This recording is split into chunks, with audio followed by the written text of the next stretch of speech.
Thanksgiving exposed a dark family secret that changed everything. Thanksgiving was supposed to be peaceful this year. That was the promise I made to myself when I volunteered to host it at my house. No fighting, no passive-aggressive jabs, no storming out in frustration. Just a warm meal, laughter, and maybe, if we were lucky, a moment of genuine connection. But I should have known better. My family wasn't built for peace. I spent days preparing. The turkey was brined for a full 24 hours, basted meticulously, golden and glistening as it emerged from the oven.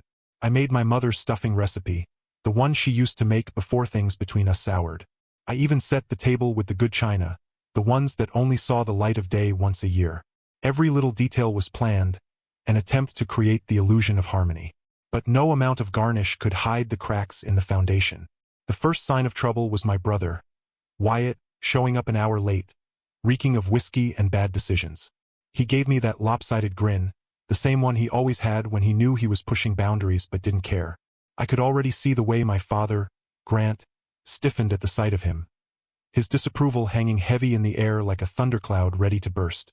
My sister, Evelyn, wasn't far behind, dragging her reluctant husband, Adam, along like a prisoner of war. She had that look in her eyes, the one that meant she was already counting down the minutes until she could escape. Then there was my mother, Lorraine, who arrived precisely on time, as if to make a statement. She never liked my house. It wasn't up to her standards. Too small, too ordinary. Not the grand, cold monstrosity she and my father still lived in. She walked in with that tight-lipped smile, her perfectly manicured fingers adjusting the pearl necklace at her throat. She didn't say it outright, but I knew she thought I'd done something wrong. The table setting, the choice of wine, the way the mashed potatoes looked a little too lumpy. It was always something with her. I took a deep breath, reminding myself that I was the host. This was my home. I had control here. But that illusion shattered the moment dinner started. It began subtly, as it always did. Lorraine made an offhand comment about how I should have carved the turkey differently. How Wyatt looked like he hadn't slept in days. He hadn't. How Evelyn's choice of dress was interesting. It was a well-practiced dance, her words carefully chosen to cut without drawing blood. My father sat silently, chewing methodically, his presence like a shadow looming over the table. He never had to say much. His silence was judgment enough. Wyatt, never one to let things slide, laughed too loudly and countered with a jab of his own. Something about how at least he wasn't living in the past, clinging to a marriage that had been dead for years. The words barely left his mouth before Lorraine's expression turned cold, and I could feel the temperature in the room drop 10 degrees. Evelyn sighed, already exhausted, and tried to steer the conversation to something neutral, but it was too late. Wyatt had opened the floodgates. My mother retaliated, her words sharp and unforgiving. My father finally spoke, his voice carrying the weight of years of unspoken resentment. Evelyn snapped, her own bitterness surfacing, and soon enough, everyone was talking over each other, voices rising, old wounds bleeding into new ones. I sat there, gripping my fork so tightly my knuckles turned white. I had spent days preparing for this, trying to create something beautiful, something that felt whole. And in a matter of minutes, it had all unraveled, just like every other Thanksgiving before it. The food on my plate turned to ash in my mouth. The decorations I had carefully chosen now felt like a joke, mocking me for thinking this year would be any different. And then, just when I thought it couldn't get worse, Wyatt dropped the bomb. A secret that had been festering beneath the surface for months, maybe even years. Something none of us were ready to hear. The room fell silent. The air felt thick, suffocating. My mother's face drained of color. Evelyn's hands trembled. My father's jaw clenched so tightly I thought his teeth might shatter. And just like that, our already fractured family shattered completely. Thanksgiving was supposed to be peaceful this year. But peace had never been part of our family's story. The moment Wyatt spoke those words, the world seemed to tilt. It took a second for their meaning to register. But when they did, the air in the room became suffocatingly heavy. My mother, Lorraine, looked like she had been struck. My father, Grant, went eerily still, his fork clutched in his hand as if he were debating whether to throw it or break it in half. Evelyn, my sister, inhaled sharply, her face draining of color. Adam, her husband, looked down, as if he had known something but chose to keep quiet. Wyatt leaned back in his chair, arms crossed, smirking like he had just won a game none of us realized we were playing. But there was something else in his expression. Something bitter, something broken. What the hell are you talking about? My mother finally snapped, but her voice wavered. I knew Wyatt too well. He had been waiting for this moment. He had come armed, fully prepared to rip the facade we had all been desperately holding onto for years. He didn't just want a wound, he wanted to burn everything to the ground. And with the kind of anger he carried, he was ready to do it. My stomach churned. The turkey, the mashed potatoes, the cranberry sauce, all of it sat like lead in my gut. I had wanted a peaceful Thanksgiving. Instead, I had let a bomb go off in my dining room, and now we were all scrambling through the debris, trying to understand what had just happened. Wyatt stood up, pushing his chair back so forcefully that it screeched against the hardwood floor. He swayed slightly, the alcohol in his system making his movements slow and deliberate. "You want to pretend like it didn't happen?" he slurred. "Fine, keep pretending. Isn't that what this family does best?" No one spoke. I could see Evelyn gripping her fork so tightly her knuckles had turned white. Adam looked like he wanted to disappear.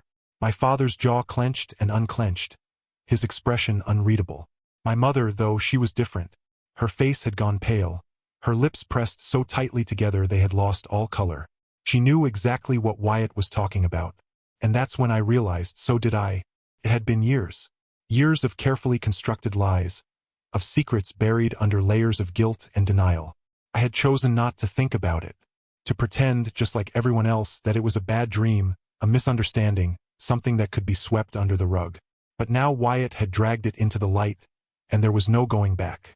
Evelyn was the first to move. She threw her napkin onto the table and stood up so abruptly her chair nearly toppled over. Her hands were shaking. "I can't do this," she muttered, and then she was gone, walking so quickly toward the front door that I could hear the sharp clack of her heels against the tile. Adam hesitated for only a second before following her. Wyatt scoffed, shaking his head. "Yeah, run away, Eve. Just like always." "Enough." My father's voice finally cut through the silence. It was low, dangerous, the kind of voice that had sent shivers down my spine as a kid when I knew I had crossed a line. But Wyatt wasn't afraid of him. Not anymore. "Enough." Wyatt barked a laugh. "You don't get to decide when it's enough. Not after everything." I felt like I was watching something unravel in slow motion. My mother hadn't moved. She sat there, frozen, staring at her plate as if willing herself to be anywhere but here. I knew then that she had been complicit in whatever Wyatt was talking about. Maybe she hadn't pulled the trigger, but she had helped load the gun. My father's hands clenched into fists on the table. "Sit down." Wyatt didn't. Instead, he took a step closer to our father, eyes blazing. "Or what? You'll pretend like I don't exist? Like you did before?" His voice cracked on the last word, and for the first time, I saw something raw beneath the anger. Something wounded, something desperate. My mother finally spoke, her voice barely above a whisper. "Not here, Wyatt. Not today." But it was too late. Today was already ruined. Wyatt let out a humorless laugh. "You know what? Screw this. Screw all of you." He turned, grabbing his coat from where it had been draped over the back of his chair. "Enjoy your perfect little dinner. Hope it was worth it." Then, just like Evelyn, he was gone. The silence that followed was unbearable. My father stared at the empty seat Wyatt had left behind, his expression like stone. My mother finally exhaled, her shoulders sagging, like she had been holding her breath for the entire conversation. I felt sick. I looked at my parents, at the half-eaten plates of food, at the flickering candles on the table, and all I could think was, this is what family is? This is what I spent days preparing for? A Thanksgiving full of ghosts, of past sins clawing their way back to the surface. I had wanted peace. Instead, I had gotten war. The house felt hollow after Wyatt stormed out. His absence left a void, an unspoken weight pressing down on all of us. The turkey sat untouched, cold now. The mashed potatoes congealed on the edge of the plates. The table, once set with so much care, looked like a battlefield. My father, Grant, sat stiffly in his chair, his fingers laced together in a vice grip. He stared at the door, his face unreadable, but I could see the tension in his jaw. My mother, Lorraine, exhaled shakily, pressing her napkin against her lips as if it could hide the expression of pure dread that had taken over her face. I stood up, my chair scraping against the floor. I couldn't sit in that silence any longer. The weight of it was suffocating. Evelyn and Adam had left before Wyatt, their absence another crack in the foundation of this already crumbling night. I wasn't sure if they were coming back, and part of me didn't care. The only thing I cared about now was figuring out the truth, because whatever had just unfolded, it wasn't over. Not by a long shot. I turned to my mother first. What did he mean? My voice was too even. She flinched like she had been struck. My father shot me a sharp look, the kind that had kept me in line as a child, but I wasn't a child anymore. Lorraine lowered her napkin, her lips trembling slightly. It's not important. I laughed, a harsh sound. Not important? Wyatt just detonated a bomb at Thanksgiving dinner, and you're telling me it's not important? She opened her mouth, but nothing came out. My father pushed back from the table and stood, moving slowly, deliberately. It's in the past. Digging it up won't change anything. But I wasn't letting this go. It's clearly not in the past for Wyatt. And if it's not for him, it's not for me either. Silence stretched between us. My father's eyes darkened. Lorraine looked away, staring down at the pristine tablecloth as if it held all the answers. Fine. I threw my napkin onto the table. If you won't tell me, I'll get it from Wyatt myself. I grabbed my coat from the hook by the door and stepped into the cold November night. The air was sharp against my skin, and for the first time that evening, I felt awake. Truly awake. Wyatt's car was still in the driveway, but he wasn't in it. Instead, I found him sitting on the hood, a cigarette between his fingers.